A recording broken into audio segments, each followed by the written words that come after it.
Welcome to another episode of As Jazz Recommends. Today we are gonna talk about Chopin's piano pieces performed by Christian Zimerman. There you can see the vinyl. So it has like 4 ballads and then a couple of additional pieces, Barcarolle and Fantasie. It's about an hour long, I think 59 minutes and 6 pieces, so the pieces are fairly long. But before we discuss our kind of own thoughts about the music, I will give an intro both to Chopin and Zimerman. So I'll start with Chopin. So he was born in 1810 and died at the age of 39 in 1849. He was a Polish composer. Again, the name of him might kind of trick you into thinking that he was French, but he actually decided to, I think, change his name when he went to France. Yeah. And he was part of the Romantic period. He, for the most part, wrote for solo piano, and all of his compositions feature the piano. And he also made like a couple of piano concertos, some chamber music, and some songs that even have like Polish lyrics. And what influenced him were, for example, Polish folk music, Mozart, I think even Schubert, and then Bach. So lots of very big names in there. And apparently he had a very difficult life, that he had many health issues and stuff. And I think you can hear lots of melancholy and sadness in his music. So maybe it comes from his real life experiences. And of course, Chopin is one of those composers that everybody who studies classical piano will come across, and they will have to play Chopin's pieces if they want to get good and continue playing. And of course, there are even like Chopin competitions and stuff, and he's still like one of the most famous composers and such an influential composer. Yeah, there are so many recordings of his works, of course, but the one we will talk about today is a very famous one. But yeah, if you want to look at the Wikipedia article on Chopin, there's so much info there. I just told you some of the basics, basically. So yeah, but now I could talk about Christian Zimerman a bit. He's also Polish. He's still alive and playing music. So he was born in 1956. He's age 67 now. And just like Chopin, he's a virtuoso pianist, but Zimerman is also a conductor and a pedagogue. And he's often considered to be one of the greatest pianists of his generation. And he even won actually the International Chopin Piano Competition in 1975 when he was 19 years old. And after that competition, he started collaborating with the Berlin Philharmonic, which is obviously very famous. And he has, for example, performed with famous people like Leonard Bernstein and Pierre Boulez, Herbert von Karajan, Claudio Abbado, and Simon Rattle. And he's known for his performances, especially for Mozart, Chopin, Brahms, and Beethoven, but he's also recorded other stuff from famous composers, but also some composers that are a bit less famous. And he has won so many prizes. Yeah, you can find the list on Wikipedia, and he has again done so many recordings. Many of them have been released on the Deutsche Grammophon label. And you can find recordings for, again, the composers that I mentioned, but also for Strauss and Liszt, Lutoslavsky, Debussy, and so many of these great ones. Again, Bartók and Rachmaninoff, and so many great ones. And he's still, again, playing music today, even though he's getting there in age. And he's even played with like one of the most famous Finnish conductors, Esa-Pekka Salonen, so there's even connection to Finland in that way, which is cool, I guess, for me. And he's played with also people like Seiji Ozawa and so many famous people that I mentioned already. But anyway, now we can talk about this recording, which is one of his most famous recordings. I think in radio music, for example, this is the one that has most ratings, and it's one of his most highly regarded recordings. And this is one of the kind of most important Chopin recordings. Of course, there are many famous pianists who have played Chopin, like Rubinstein and Marta Argerich and Maurizio Pollini and people like that. So many people, but I really enjoy Zimerman's performance here, although I'm not like qualified to really talk about like what is the best, but I kind of trust the people who know their stuff that this is one of the best, and the most important thing in the end is that I really enjoy listening to it. But now I will ask Altaz what he thought of this one. Of course, he has listened to Chopin before this, but this was his first time getting into this recording, I think so. Yeah, I really enjoyed this recording. It's a great recording. You can obviously see or hear, essentially, Zimmerman's immense talent with the piano, and so yeah, it's just striking. It's beautiful. It's a beautiful recording. So the only thing is, like you said, as we discussed, I don't know how quite to talk about the Chopin work itself. Like, I mean, I love Chopin is one of the first classical music that I properly listened to, in my early 20s, and it's just beautiful works. So let's see what you have to say. Let's see what we can kind of muster up in terms of a discussion. Yeah, he was one of the first ones I got into as well, and if I remember correctly, in Akira Kurosawa's Dreams, there is a piano piece from Chopin. I think that kind of caught my ear when I heard it, but I might be wrong about this. It's been many years. I think that piece is sometimes called Raindrop, which has this like really beautiful, kind of very kind of sad sounding, like very low notes on the piano. That really got me. I really love that piece. But I remember when I listened to another Chopin recording recently, it also had that raindrop piece, but it was called something else on that recording. So I'm not quite sure what's the kind of official name for that piece, but that piece isn't included in this recording.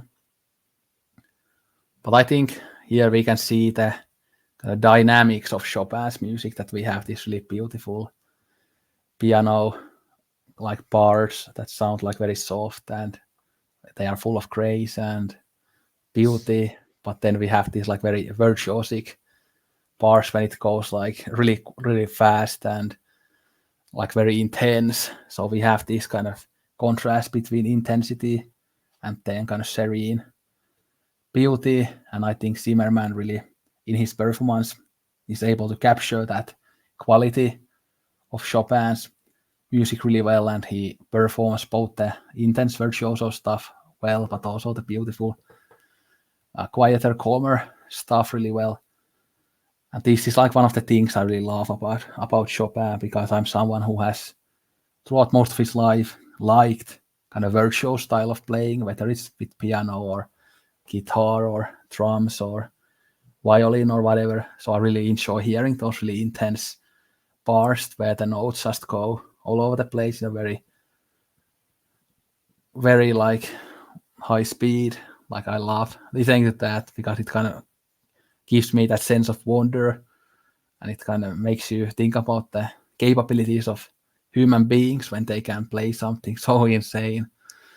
So I really love that about the complex part of this music, but then also the quieter, calmer parts are really nice to just chill to.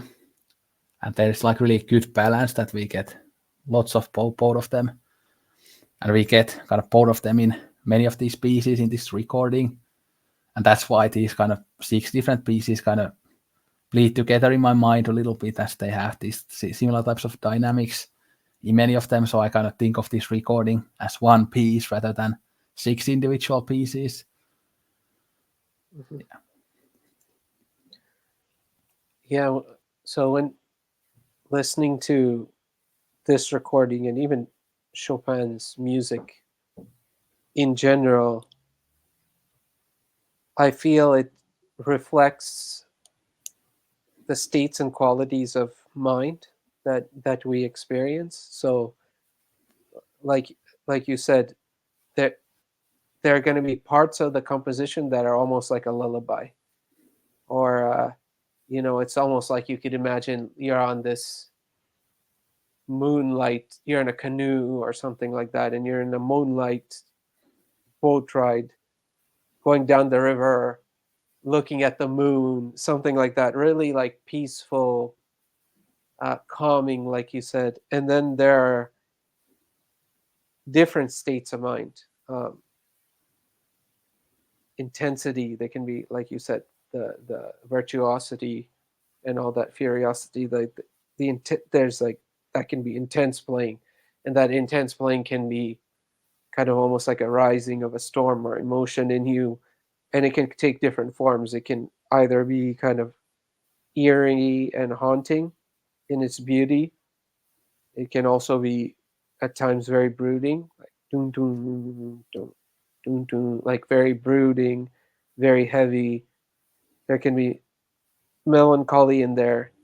Uh, at times, like you said, the higher keys playing very quickly can create a really strong sense of anxiousness and tension.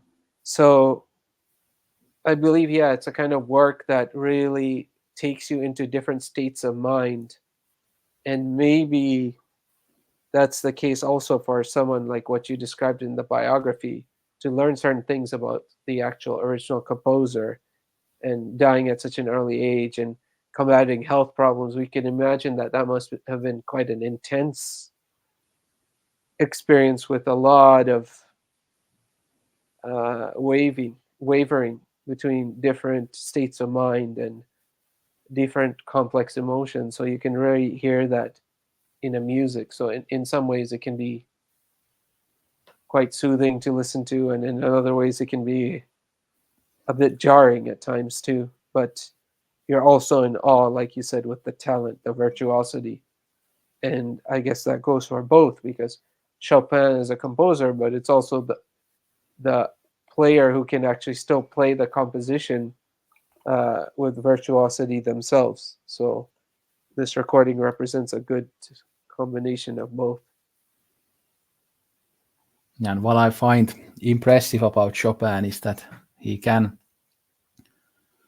give us so much emotion with the piano alone, because usually my favorite classical pieces tend to be either string quartets or symphonies, as there are so much in there. But I think Chopin had that very rare talent that his like solo piano pieces can encapsulate as many emotions as a great symphony or as a great string quartet. And I, for example, think, even though I love Schubert a lot, that I think these Chopin pieces are better than the Schubert pieces that we talked about. But with Schubert, with him, I like more the string quartets, okay, like Rosamunde and Death and the Maiden and things like that. And the symphony of his, that is like one of the most famous symphonies ever. But with Chopin, he just knew how to use the piano to its fullest extent and how to kind of create the scale of all the human emotions with just one instrument and one composition. And often even with these like shorter compositions that are like 7 to 30 minutes long and not like 30-minute long symphonies or whatever. So in that way, he's like a very kind of economical, you could say, composer, that with little he managed to express what other composers need a full orchestra to convey. So that's very impressive about Chopin. Yeah. Yeah, absolutely. And with Schubert, I I mean, it might also have been because Schubert didn't quite take himself as Chopin seems to take himself more seriously than Schubert. I think Schubert was like this great talent. He was a prodigy, but the social circles and the circumstances he found himself in, and where he was generally playing, were those that weren't taken as seriously, like these party atmospheres and people hanging out and having fun. So we don't really know, unfortunately, what Schubert might have looked like if he had lived longer, if he had started taking himself more seriously, and all that. But Chopin, you can sense that is a composer that took himself and his compositions very seriously, and like you said, very economical composer, but very complex composer. Because when you listen to it and then you think about that, it's one piano doing that. The same piano is playing different layers. So that kind of division in the mind and the hands fingertips is mind-boggling, because there are two different melodies like layered being played at the same time. It's just insane to imagine that level of human talent and capacity, one to compose, another to be able to even replicate that and play that. uh, it's just awe-inspiring, and to give much of a much more common comment, listening to that, certain parts gave me the Dexter feels, because there are certain, like, parts of it that you feel like they kind of homaged in the Dexter opening theme and all that kind of stuff. So some of the eeriness and hauntingness, unfortunately, because we live in the world where you listen to things in the context of other things, we can't help associating it with those things. So I thought you, as a Dexter fan, probably felt the same sometimes as well. Yeah. And going back to Schubert, I of course love Schubert as much as Chopin, but with Schubert is more the other stuff, and not even the piano stuff is great, but I think Chopin is just, he's the goat when it comes to classical piano, or the stuff that I have heard at least.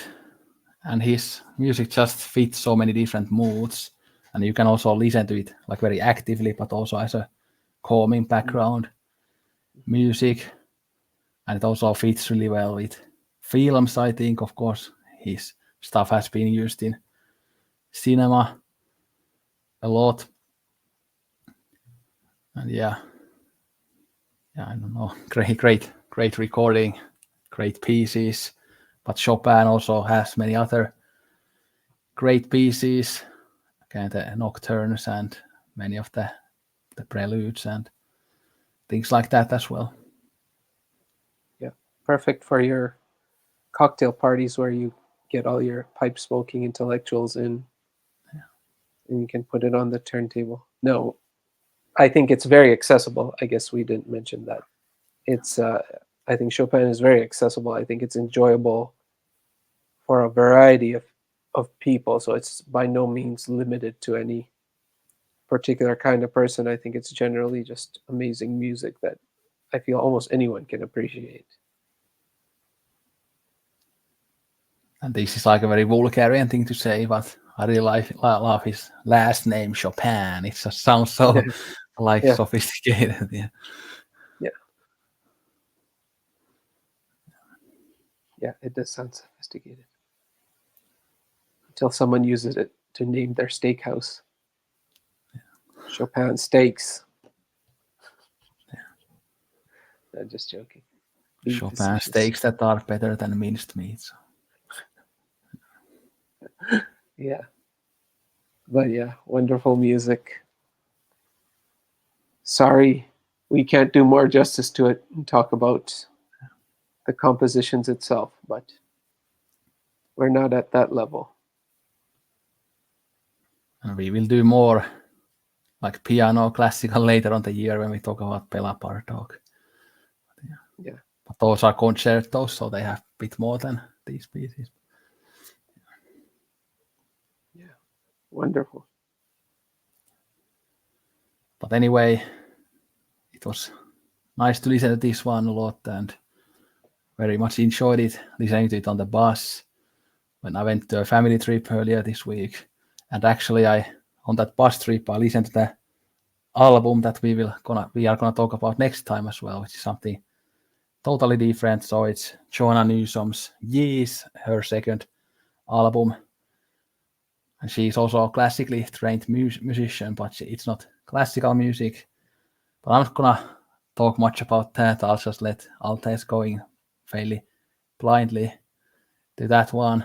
But it will be a very difficult one to talk about as well, as it has very dense lyrics and the music can be quite dense as well.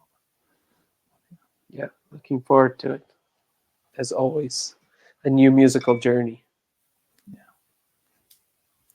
And you can look at the fuller schedule down below. It has been planned up to mid-December, so yeah. And I've even started thinking in my mind what I will recommend after that, but we'll see. I'm not going to release those choices yet. You'll probably pick all the ones for 2025. Yeah, you never know. Maybe up to 2030s. Yeah.